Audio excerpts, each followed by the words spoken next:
During the First World War, a group of young German men filled with ideals and dreams of glory faced the brutal reality of trench warfare. Muddy ditches, devastated fields, and the constant threat of death that tests their endurance, their humanity, and the bonds that unite them. War reveals that there is no heroism or honor, only loss, fear, and fleeting moments of hope that forever change those who live through it. In 1917, amid the devastating conflict between Germany and France, nature seems indifferent to human horror. In a silent forest, a fox feeds its cubs while just a few meters away, lifeless bodies lie scattered across the battlefield. Covered in mud and dried blood, the wind carries the stench of death and gunpowder, mingling with the creaking of the trees. The stillness of the scene contrasts with the distant rumble of cannons, a reminder that war does not stop, not even before the beauty of life. In the trenches,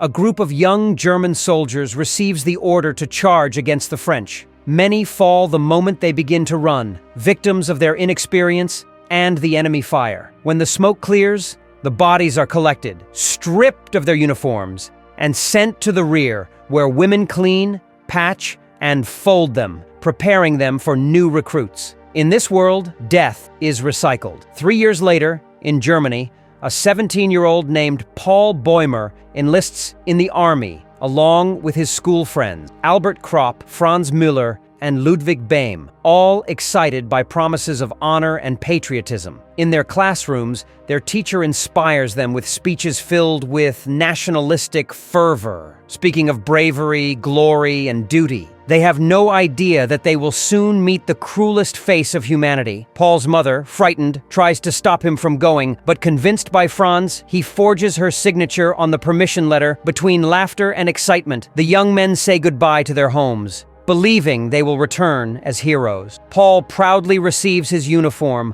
unaware that it once belonged to a dead soldier. Noticing a different name stitched inside the jacket, he asks about it, but the officer simply tears off the tag without a word. That indifference is Paul's first contact with the dehumanization of war. Still, the boys march enthusiastically, singing hymns and dreaming of victory, unaware that they are heading toward a fate from which few return. During their journey to the front, a sergeant teaches them how to use a rifle, while the smell of iron and oil mixes with the tension of the moment. For many, it's the first time they've ever held a real weapon. Later, they are forced to carry wounded men to a field hospital. The sight of mutilated bodies and the screams of pain make their enthusiasm begin to fade. War stops being a glorious idea and turns into a tangible nightmare. On the way, a bomb falls nearby. Paul, trying to help Ludwig with his gas mask, takes too long to put on his own. The furious sergeant punishes Paul by forcing him to keep the mask on for the entire trip. The air inside grows heavy and suffocating, just a small taste of what is yet to come. Finally, the group reaches their destination, the same trenches where hundreds of men had already died. The ground is a mixture of mud, blood, and decomposing bodies. There they meet the veterans, men hardened by combat, and Stanislaus Kat Kaczynski, an experienced yet compassionate soldier who guides them through their first days. Kat teaches them how to survive, how to ration food, stay dry, and above all, how to preserve their sanity amid so much horror. The rain never stops. Many use their helmets to scoop water out of the holes where they sleep, a small ritual of survival that reminds them they're still alive. That same night, Paul and Albert stand guard in the darkness. The silence is broken by a rustling sound in the bushes. Nervous, Paul fires without thinking, revealing their position. Immediately, the French respond with a burst of gunfire. A bullet hits Paul's helmet. Miraculously, he survives. Kat appears and teaches him that in war, the only rule is survival. Shoot, move, cover, and never hesitate. Moments later, a flare lights up the sky, revealing the hellish landscape of the battlefield. Explosions, screams, and smoke fill the air. Paul and Albert run toward the bunker, where they find Ludwig paralyzed by fear. The young man trembles, already regretting having enlisted. Their patriotic illusion dissolves before the brutality of combat. And Paul realizes that every moment of life is a gift amid chaos. The bombs keep falling until the shelter collapses. Several men die, and Paul is buried under the debris. At dawn, Albert and Kat manage to pull him out. Exhausted and covered in dirt, Paul sits down to catch his breath. Kat offers him a piece of hard bread, a simple gesture that represents humanity amid barbarism. Later, Paul is assigned the grim task of collecting the identification tags of the dead. Among the bodies, he finds Ludwig's broken glasses. With a heavy heart, he searches through the mud until he finds his lifeless friend. Paul kneels beside him, tears in his eyes, finally understanding that war is not about glory or heroism, but loss and emptiness. For the first time, he realizes that young men like him do not fight for their homeland. They fight simply to survive one more day among the dead. 18 months later, a weary soldier sorts through an endless pile of metal dog tags. He reads them one by one, writing down the names of the fallen, their unit numbers, and the places where their bodies were found. Each tag represents an interrupted story, a family soon to receive news of an irreparable loss. In a nearby office, Matthias Erzberger, the German state secretary, is informed that more than 40,000 soldiers have died. In the past few weeks, overwhelmed by the numbers, he realizes that Germany can no longer sustain the war. He decides to confront the High Command and convince them of the urgent need to negotiate an armistice with the Allies, fearing that if he doesn't, the nation will collapse from within. Meanwhile, on the front lines, Paul Boehmer continues to fight. He is no longer the idealistic young man who once left home filled with pride, but a hardened soldier, filthy, scarred both inside and out. His eyes, once bright with life, now look on with a mix of apathy and resignation. The war has stolen everything that once made him human except for his loyalty to his comrades. Together with Kat, his friend and mentor, he patrols the woods when they come across an isolated farm. Starving, they plan to steal food. Kat sneaks toward the barn while Paul keeps watch. Everything seems calm until a dog starts barking. Kat comes running, clutching a goose under his arm, while the furious farmer opens fire. Bullets whistle past them, but they manage to escape, laughing nervously and gasping for breath as they make it back to the trenches. That night, they cook the goose and share it with Albert, Franz, and Chaden. For a brief moment, the war disappears. The smell of roasted meat, the laughter and the jokes bring back a flicker of human warmth. That humble dinner becomes a moment of peace amid hell. For a fleeting instant, the young men feel alive again, remembering that despite everything, they're still capable of feeling, of laughing, and of holding on to life among the death and destruction surrounding them. The warmth of friendship and camaraderie becomes an unforgettable memory, a spark of hope that will stay with them, even through the darkest days ahead in the trenches. At dawn, as they prepare breakfast, they spot 3 French women walking nearby. The mere sight of them feels like a dream. Franz, the boldest of the group, approaches them and offers to help them cross the river. The moment fades like a mirage, but leaves them with the comforting thought that there is still beauty beyond the chaos. Later that afternoon, while peeling potatoes, Albert asks what they'll do once the war is over. Kat, ever realistic and somber, replies that for men like them, the war will never truly end. It will keep living inside their heads. Jaden confesses he dreams of going to Prussia to start a new life, but Paul remains silent. He no longer has dreams or hope, only exhaustion. That day, the soldiers receive letters from their families. Kat, who cannot read, asks Paul to read one from his wife. The letter, filled with nostalgia, speaks of home, the children, and their youngest son, who has died after a long illness. Kat listens silently, his eyes filling with tears, his voice trembling as he admits that he no longer knows if he'll ever be the same again. Kat says that the government's promises, the pay, the honors, mean nothing. They have been used and abandoned. Paul listens in silence, realizing that even if they survive, they will never again belong to the world they left behind. That night, Franz returns, ecstatic. He tells them about his encounter with a French woman and shows them a perfumed handkerchief she gave him. They all smell it, passing it from hand to hand as if it were a fragment from another world, one where tenderness and desire still exist. Meanwhile, far from the front, Matthias Erzberger travels by train with the German delegation toward the forest of Compiègne, where the armistice negotiations will take place. The train moves slowly through the fog, escorted by the silence of defeat. Erzberger, fully aware of the magnitude of what he's about to do, sits at his desk and writes the words that could end the war. He knows he will be seen by some as a traitor, but also as the man who saved millions of lives. In parallel, General Friedrich, a man consumed by pride and stubbornness, refuses to accept surrender. From his office, he stares at a map of the front and insists that Germany can still resist. His officers watch him in silence, knowing he's lying. Blinded by honor and arrogance, the general orders his men to prepare for a new attack before the French reinforcements arrive. He wants one last offensive, a symbolic victory that will allow him to die with glory without admitting defeat. In his mind, war remains a matter of honor. For everyone else, it's only about survival. His office is filled with maps, reports, and documents that record the devastation. But Friedrich only sees lines and numbers, unable to grasp the human cost behind them. To him, every life is a resource, every soldier a piece in his game of power and pride. As evening falls, the soldiers at the front begin to feel the pressure of the coming offensive. Paul, Kat, and their comrades walk through the mud, surrounded by empty trenches and the remains of recent battles. Each step is a mix of routine and fear, as the sky begins to turn red with the smoke of distant fires. The sound of occasional gunfire and distant explosions is a reminder that even though peace negotiations are underway, no one can stop fighting for survival until the very last moment. The war goes on. Even as the world seems to inch toward a truce,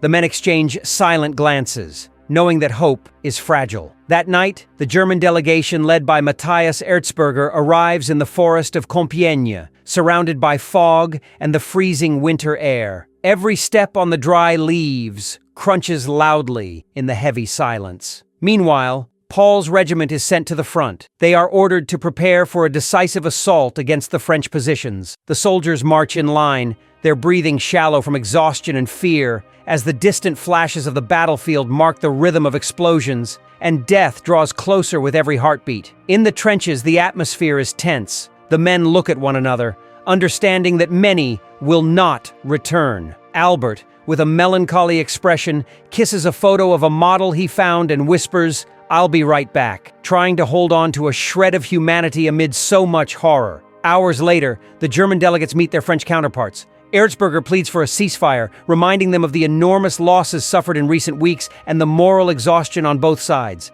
The French Supreme Commander listens silently before giving an ultimatum. 72 hours to accept the term. No negotiation. Meanwhile, in the trenches, Paul and his comrades wait, tense and exhausted, aware that every passing minute could be their last. Erzberger begs for the immediate signing of the armistice, knowing that each hour means countless new deaths. Finally, the French commander agrees to sign without delay, understanding the gravity of the moment. The tension is unbearable, the air thick with gunpowder and fear, as peace hovers on the horizon like a distant, almost tangible dream. It will only become real if the leaders can overcome their pride and face the devastation they have caused. Back on the battlefield, the soldiers feel a strange mix of relief and dread, afraid they won't live long enough to see the ink dry on the treaty that will end the war. Then, the German attack begins. Paul charges through the front line but quickly watches several of his comrades fall under French machine gun fire. With trembling hands, he throws a grenade toward the enemy trench and manages to advance. There, for a brief moment, he finds himself face to face with a young French soldier, about his own age, whose eyes are filled with terror. The fragile spark of humanity between them shatters as another German fires, killing the young enemy instantly. Paul feels an unbearable weight in his chest, a blow to his spirit and his soul. Meanwhile, Kat and Shaden manage to reach the French bunker and regroup with Paul. They find supplies and eat quickly, knowing there's no time to rest. Suddenly, the ground begins to tremble. Rats scurry away, a warning that something worse is coming. Moments later, French tanks break through the German lines, crushing defenses and firing mercilessly. Paul and the others desperately try to plant explosives near the treads, while the French unleash flamethrowers, burning alive anyone who tries to resist. Smoke and fire cover the horizon. The sound of screams and metal echoes through their ears. Hell on earth has returned once more. Every explosion feels closer, and the earth trembles under the steps of the artillery as the men struggle desperately to stay alive, aware that the line between survival and death has never been thinner. Gunfire, flames, and the acrid smell of gunpowder fill every moment, reminding Paul that war makes no distinction between young or old, friend or enemy. All are merely bodies advancing in an endless cycle of destruction that won't stop until the final whistle of a bullet marks the end of combat. Paul retreats toward his trench, but steps on a mine and falls to the ground. For an instant, the world seems to stop. From a distance, he watches Albert engulfed in flames and feels a hollow ache in his chest. A commanding voice orders him to get up and run, and Paul, filled with desperation, tries to regroup with his comrades. He tells Kat that Franz is gone, then, barely able to breathe, he grabs all the ammunition he can carry before escaping the danger zone. Meanwhile, Erzberger and the delegates review the terms of the treaty aboard the train. Some officials object, claiming that signing means surrender. Erzberger responds firmly, reminding them that the priority is the thousands of lives being lost every day in a war with no possible victory. They argue about winter, the threat of the Russians,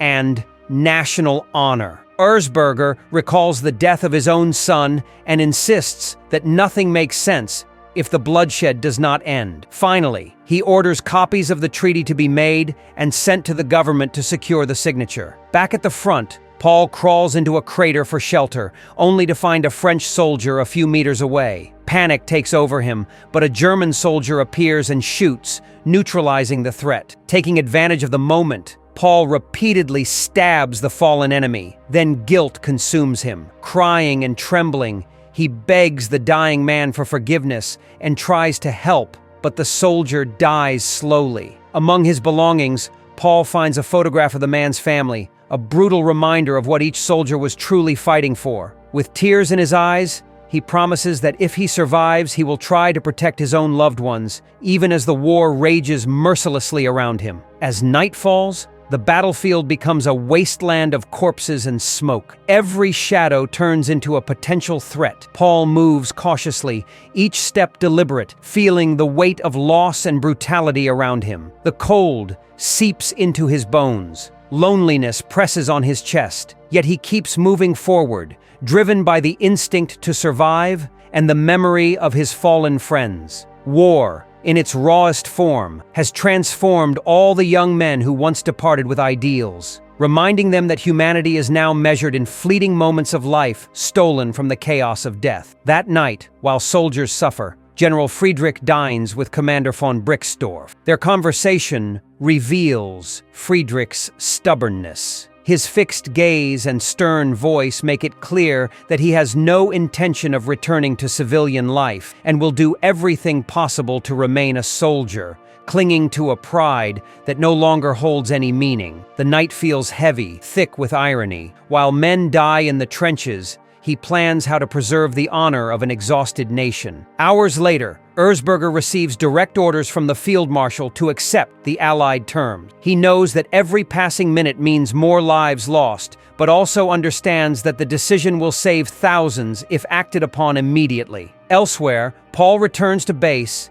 and finds his comrades celebrating the imminent end of the war. The laughter and toasts seem almost unreal compared to the suffering they've endured. In the infirmary, Paul meets Jaden, gravely injured in both legs, who will never walk again. Despite this, Paul insists that he will be able to return home and find some meaning in the life that remains. Jaden, with eyes full of despair, begs them not to amputate his leg, knowing that a crippled man will have no chance in life. He then shows Franz's scarf, implying that their friend died in battle. Overcome with anguish, He tells Paul that he's alive and should be grateful for every breath, even if the price has been unbearable. Outside the infirmary, Paul ties the scarf around his neck as a tribute to his fallen friends. Then he heads to the kitchen, where soldiers demand food, a gesture of survival amid anxiety. There, he reunites with Kat, and together they bring supplies to Jaden, trying to comfort him. Paul looks around, seeing exhausted faces, trembling hands, and hollow eyes. He understands that even though the war is about to end, its physical and emotional impact will remain within each of them. The night is long, filled with laments,